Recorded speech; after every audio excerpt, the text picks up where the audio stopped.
Well, okay lang ko, very nice kijang house, very spacious, pero may isa to ka part nga gusto ko gid.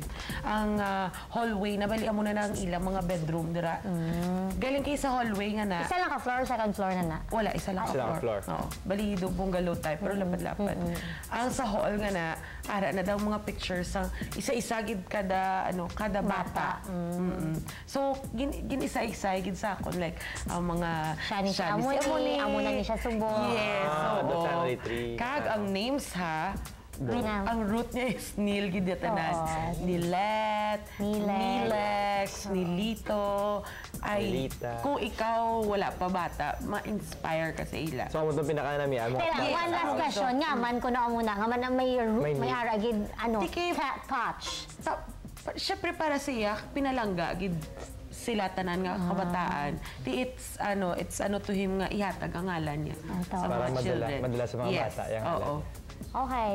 This time naman yung mga kapuso, padayunon tada, ang akon nga pakig-istorya kay former Governor Neil Tupa Sr. Iya pa inu-ino parte sa eleksyon naman ang ginpamangkot ko sa iya. Pilaihan ang iya na gasto kag nga na perdi siya. Isa ka tuig na, ari tutukan ta.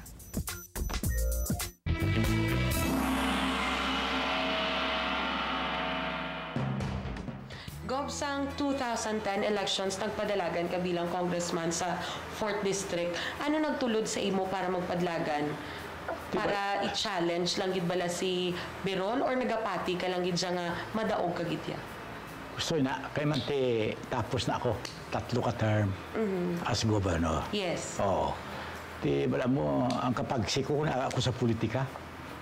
Yeah. So naglagan ako, kay man si may makandidato.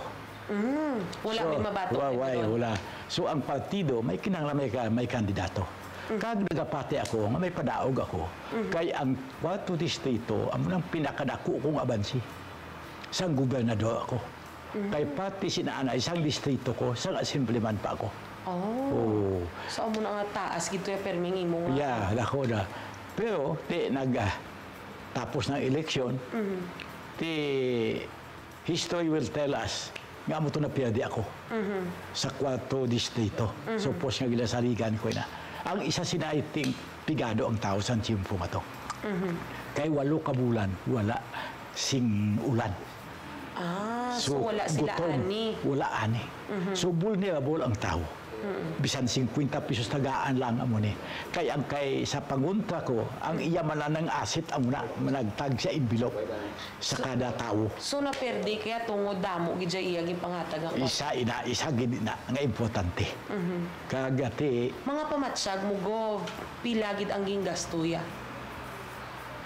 Sa amon sa Wilano na dako ng gastoya Dako ang gastoya kay ti halin sang umpisa ang iya kapital kwarta lang. Hasta matapos ang eleksyon. Wow. So, I think one of the pinakadako nga gasto. May pinakadako.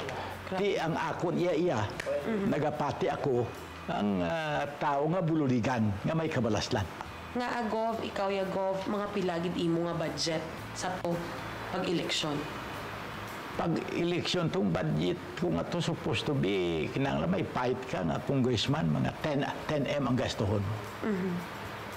Pero, kung kontra mo si subong abis ang panguntra ko nga na, bisan 5 mo ka doble.